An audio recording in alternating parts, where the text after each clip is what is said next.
हाँ, वैसे तन्ना इतना भी नहीं बेरा दुनिया का था जितना तू दिखावा करया करे। अब मैंने क्या कह दिया?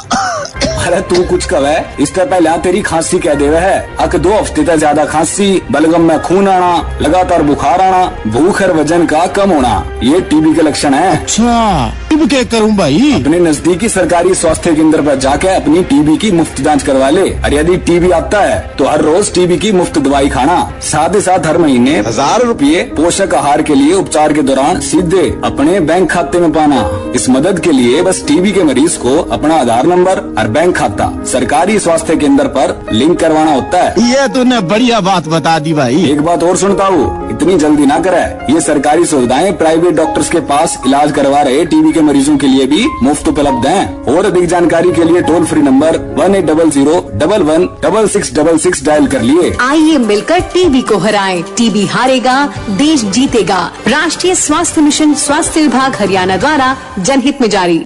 नमस्कार, ये आकाशवाणी चंडीगढ़ है। अब आप रतिका से प्रादेशिक समाचार सुनिए। पहले इस बुलेटिन के मुख्य समाचार। 55वां भारत अंतर्राष्ट्रीय फिल्म महोत्सव गोवा के पणजी में शुरू हुआ।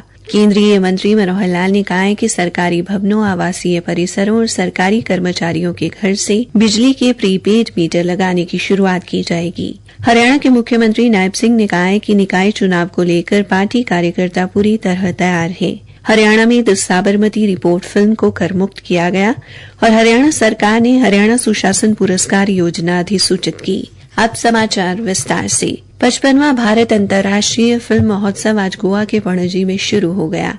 भव्य उद्घाटन समारोह पणजी के डॉ. श्यामा प्रसाद मुखर्जी स्टेडियम में आयोजित किया गया। फिल्म कलाकार अभिषेक बनर्जी और भूमि ने कार्यक्रम की मेजबानी की। महोत्सव में इस वर्ष ऑस्ट्रेलिया को विशेष फोकस देश का दर्जा दिया गया है, जिसे अपनी सांस्कृतिक उपलब्धियां प्रस्तुत करने का विशेष अवसर मिलेगा। केंद्रीय शहरी विकास एवं ऊर्जा मंत्री मनोहर लाल ने आज कहा कि देश के सभी प्रदेशों में जाकर ऊर्जा और शहरी आवास मंत्रालय की पहले से चल रही योजनाओं की समीक्षा की जा रही है और उनको लेकर जो दिक्कतें हैं उनको दूर किया जा रहा है। श्री मनोहर लाल भारतीय जनता पार्टी की आंतरिक समिति की बैठक के बाद मीडिया के सवालों के जवाब दे रहे थे।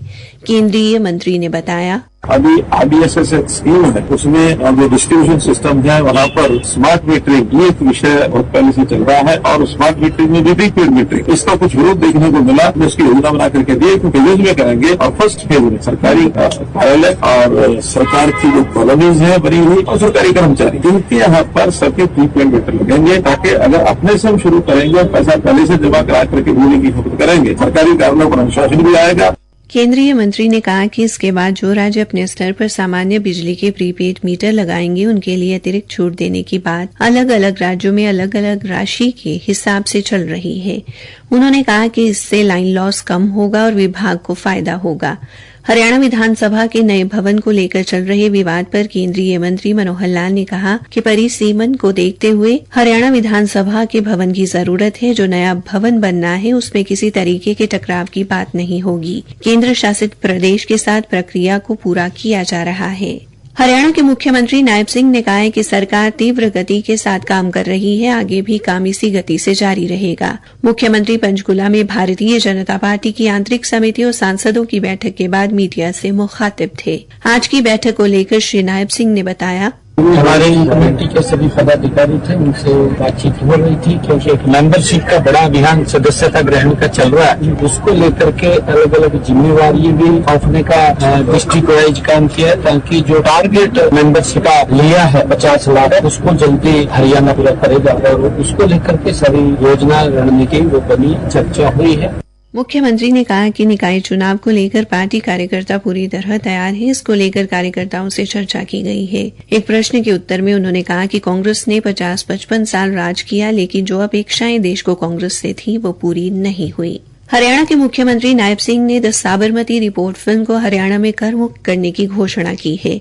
उन्होंने कहा कि यह फिल्म 27 फरवरी 2002 को गोधरा गुजरात में हुई साबरमती एक्सप्रेस की घटना पर आधारित है। फिल्म में घटना की सच्चाई को दिखाया गया है। फिल्म निर्माता ने इस मुद्दे को बहुत ही संवेदनशीलता और गरिमा के साथ संभाला और ये फिल्म आत्म मंथन करने के लिए प्रेरित करती है। मुख्यमंत्री ने कहा कि इस फिल्म के माध्यम से 59 निर्दोष पीड़ितों को भी अपनी बात कहने का मौका मिला है। प्रादेशिक समाचार आकाशवाणी चंडीगढ़ से प्रसारित किए जा रहे हैं। हमारे राष्ट्रीय बुलेटिनों और ताजा समाचारों के लिए आप हमारी वेबसाइट newsonair.gov.in पर लॉगिन कर सकते हैं। हरियाणा सरकार ने हरियाणा सुशासन पुरस्कार योजना 2024 अधिसूचित की है। इस योजना का उद्देश्य अभिनव कार्यों और असाधारण प्रयासों से प्रदेश में बेहतर शासन में योगदान देने वाले कर्मचारियों को पुरस्कृत करके शासन में उत्कृष्टता को बढ़ावा देना है। मुख्य सचिव विवेक जोशी द्वारा जारी अधिसूचना के अनुसार पुरस्कारों को फ्लैगशिप योजना पुरस्कार और राज्य स्तरीय पुरस्कार में वर्गीकृत किया गया है। योजना के तहत जिला स्तरीय पुरस्कार भी दिए जाएंगे। और जानकारी के लिए चलते हैं अपने चंडीगढ़ संवाददाता के पास। फ्लैगशिप पुरस्कारों के तहत उन फ्लैगशिप परियोजनाओं में शामिल टीमों को सम्मानित किया जाएगा जिनके काम से शासन में महत्वपूर्ण सुधार हुआ हो। राज्य स्तरीय पुरस्कार विभिन्न शासन पहलों में बेहतरीन काम करने वाली टीमों को प्रदान किए जाएंगे। योजना के तहत जिला स्तरीय पुरस्कार भी दिए जाएंगे। प्रत्येक फ्लैगशिप पुरस्कार के लिए 51,000 रूपये, जबकि राज्य स्तरीय पुरस्कारों में प्रथम पुरस्कार के लिए 51,000 रूपये, दूसरे पुरस्कार के लिए 31,000 रूपये और तीसरे पुरस्कार के लिए 21,000 रूपये दिए जाएंगे। नगद पुरस्कार विजेता टीम के सदस्यों में समान रूप से बांटे जाएंगे। पुरस्कारों में एक ट्रॉफी और प्रशंसा प्रमाण पत्र भी दिए जाएंगे। फ्लैगशिप पुरस्कार के प्रशंसा पत्र पर मुख्य सचिव के हस्ताक्षर होंगे। प्रशंसा पत्र सम्मानित कर्मचारी के सेवा रिकॉर्ड से जोड़े जाएंगे। आकाशवाणी चंडीगढ़ से मैं अश्विनी कुमार शर्मा।